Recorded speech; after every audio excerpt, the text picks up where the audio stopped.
Assalamualaikum warahmatullahi wabarakatuh. Perkenalkan, nama saya Anita Handayani.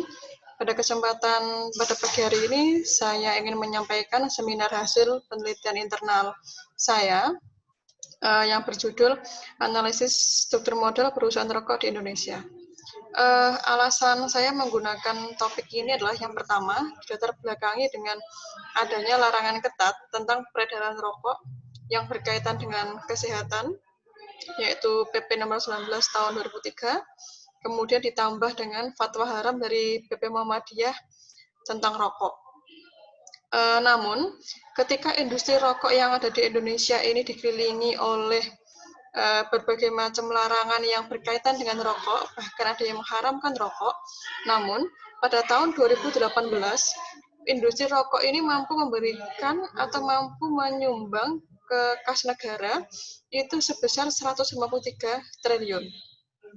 Hal ini membuktikan bahwa meskipun industri rokok ini dikelilingi oleh berbagai macam peraturan yang bisa mempengaruhi industri rokok itu sendiri, namun industri rokok itu masih mampu survive atau masih mampu berjaya. Sehingga hal inilah yang melatar belakangi saya untuk melakukan penelitian mengenai industri rokok.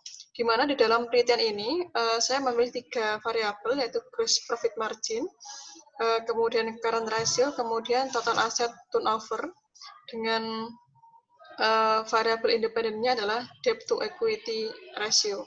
Mengapa pada penelitian ini kita menggunakan gross profit margin?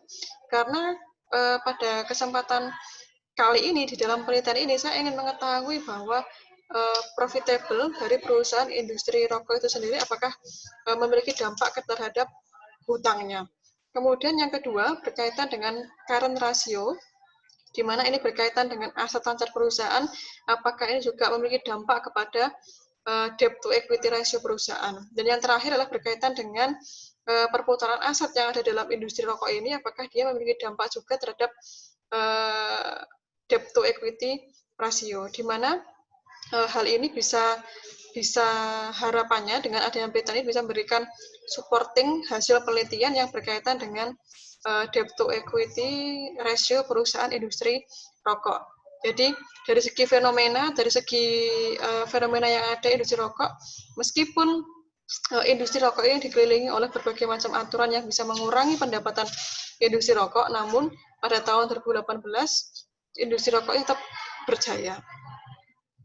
Kemudian metodologi yang digunakan pada penelitian ini adalah kita menggunakan 32 data dengan menggunakan seluruh perusahaan rokok yang ada di Indonesia yang terdaftar di Bursa Efek Indonesia dengan waktu pengamatan selama 8 tahun dengan menggunakan bantuan alat yaitu analisis regresi linear berganda, di mana di dalam alat analisis ini kita tetap menggunakan uji-uji statistik yang berlaku yang ada di regresi linear berganda. Setelah melakukan hasil penelitian, ternyata di dalam penelitian ini itu ada 2 variabel, yaitu gross profit margin dan current ratio yang memiliki pengaruh negatif, namun dia signifikan. Nah, kenapa hal ini berpengaruh negatif? Misalnya, untuk gross profit margin di sini adalah ketika gross profit margin-nya tinggi, otomatis perusahaan akan mengurangi penggunaan dari hutang itu sendiri. Mengapa hutang? Karena hutang ini adalah proksi dari debt to equity ratio. Kemudian yang kedua, dari sisi current ratio, memiliki sama pengaruh yang negatif dan signifikan. Di sini, current ratio berkaitan dengan aset lancar perusahaan, di mana semakin tinggi current ratio-nya, otomatis penggunaan hutangnya juga akan semakin rendah. Namun untuk variabel yang ketiga, yaitu total asset turnover, di sini dia memiliki pengaruh yang negatif juga, namun dia tidak signifikan. Makna tidak signifikan di sini adalah bahwa total asset turnover ini tidak bisa menjadi faktor penentu yang menentukan debt to equity ratio. Mengapa hal ini bisa terjadi?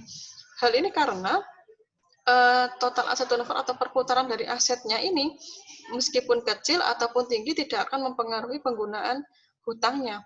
Kenapa? Karena total perputaran aset ini itu semata-mata hanya digunakan sebagai jaminan ketika perusahaan akan membutuhkan hutang. Jadi meskipun perputarannya tinggi ataupun rendah, sifatnya di sini asetnya adalah hanya digunakan sebagai jaminan untuk agar perusahaan bisa mendapatkan hutang. Kesimpulan dari penelitian ini adalah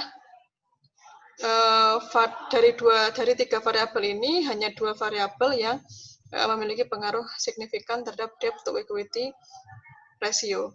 Namun pada penelitian ini kami memiliki keterbatasan di mana jumlah perusahaan di sini hanya 4 perusahaan, sehingga otomatis kita memilih waktu pengamatan yang lebih panjang, yaitu 8 tahun ke belakang. Demikian yang bisa saya sampaikan. Atas perhatiannya terima kasih. Assalamualaikum warahmatullahi wabarakatuh.